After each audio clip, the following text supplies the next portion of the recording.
Porous centers on the substance of limestone, specifically within the context of cement quarries in Shakka in North Lebanon. My research focuses on how the quarrying and rendering of limestone into pure lime for cement production inverts the porosity of the fertile land material into particulate matter that instead infiltrates the porous lungs and membranes of the human and non-human inhabitants of Shakka. The light beige color of limestone is often sought after for its natural appearances, and in Kura nearby, the limestone color is named after its source location. Shakka, however, carves out the land with explosions and demolitions to quarry the material for crushing and burning, and when seen from a satellite view, the color is a sign of a deforested, exposed, wounded plot of land amidst the more green side of Mount Lebanon.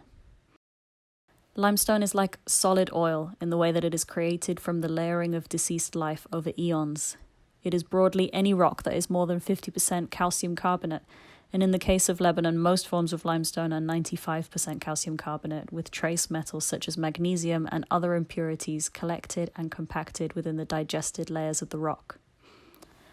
Before Lebanon surfaced above water level, marine life rich in calcium carbonate found in shells and skeletons sank to the bottom of the ocean floor, and live coral excreted layers of calcium carbonate over time to feed off the bottom of the sea. Lebanon's unique location, at the point where the African and Eurasian tectonic plates meet, meant that Mount Lebanon was formed when these plates pushed into one another. The mountain is therefore a seam between the two pieces of earth crust, thrust into the air above water level, with the west of the mountain being a part of the African tectonic plate, and the east of the mountain being a part of the Arabian plate. The limestone's new formation into a mountain with great height changed how it reacted with its environments in many ways. Wind moving southeast was now pushed directly south when it hit the coastal line of the mountain. Rain was therefore mostly drawn along this side, creating a lush green appearance along the coast. The rainfall and the melting snow from the peaks of the mountains slowly filtered through the limestone to create a karst system of crevices, tunnels, and caves, which led to springs of drinking water bursting out at the bottom of the mountain. These springs not only allowed life to thrive, but the filtration of water through the limestone, mostly calcium carbonate with some impurities mixed in, gave way to the insoluble and fertile clay particles coming to the surface to be used as terra rossa for farming and plant growth. This combination of clay soil and porous rock allowed plants such as olives to thrive, where the surface of the rock does not stay wet, but instead absorbs the rainwater and stores it in its belly to be used throughout the warmer and drier months for the year as sustenance. The usage of limestone has been integral to human habitation in Lebanon, both in the rocks used to construct the homes and the lime that was heated and turned into a pale lime paste used as render to make the internal space of homes cooler in the warmer climate. Pre-industrialization, the extraction of limestone was not as large scale and was a slower process. The French mandate taking control of the land after World War II triggered a boost in concrete construction, scaling up the extraction and processing of limestone from the ground. The construction of Constreet modernist architecture created the narrative France wanted, that Lebanon was to be the Paris of the Middle East or the Switzerland of the East. To France, Lebanon was a valuable resource of water and limestone, leading it to become the perfect location for limestone extraction and concrete construction to thrive.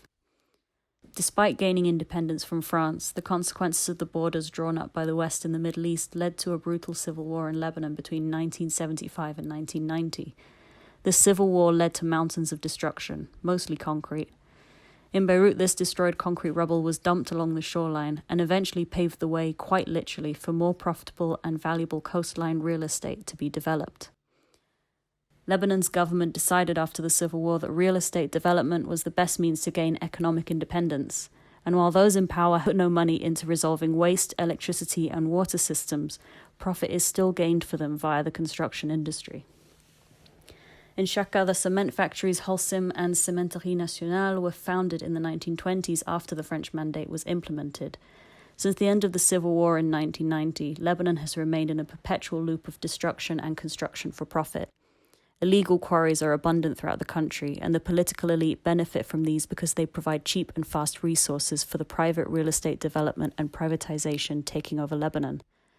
Illegal quarries cause haphazard and uncontrolled extraction that dissipates limestone into the air and also prevents the quarried land from being turned back into usable land for thousands of years. Much of what is quarried is difficult to track down, as lies and lack of upholding laws makes it more beneficial in the short term to extract quickly.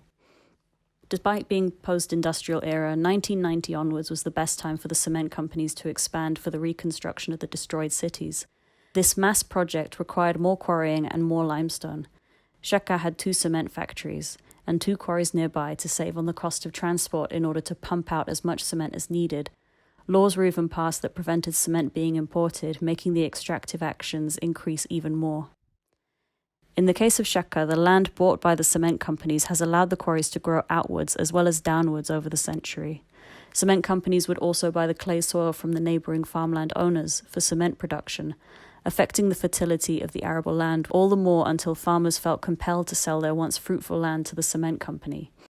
As the quarries grew, the open-air explosion and disturbance of the surface added to the particulate matter in the air, hanging low underneath the already too high levels of SO2, NO2 and CO2 pumped out from the factories.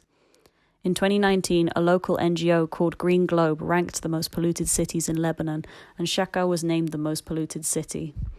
One of the cement factory's websites, however, has a section attempting to debunk what they call common misconceptions. These myths attempt to normalize the closeness of the quarries to human habitation, for example, and the burning of pet coke. One example suggests that air quality is proven to have remained unchanged due to bee populations.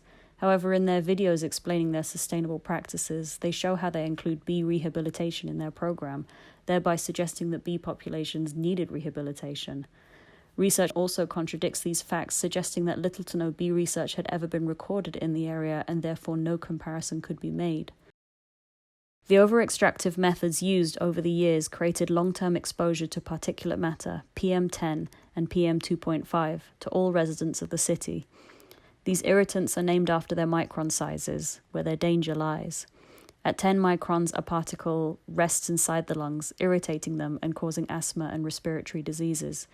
At 2.5, the particle can sometimes seep through the porous bronchial membranes into the bloodstream, where it can be taken to all areas of the body, causing Alzheimer's, cancer, and more. مليانة كانسر. هلا رح نعمل برمة. هلا نحن فايتين على فيع مثلا بضيعتنا مثلا من اصل 15 بيت طلع 11 حالة كانسر.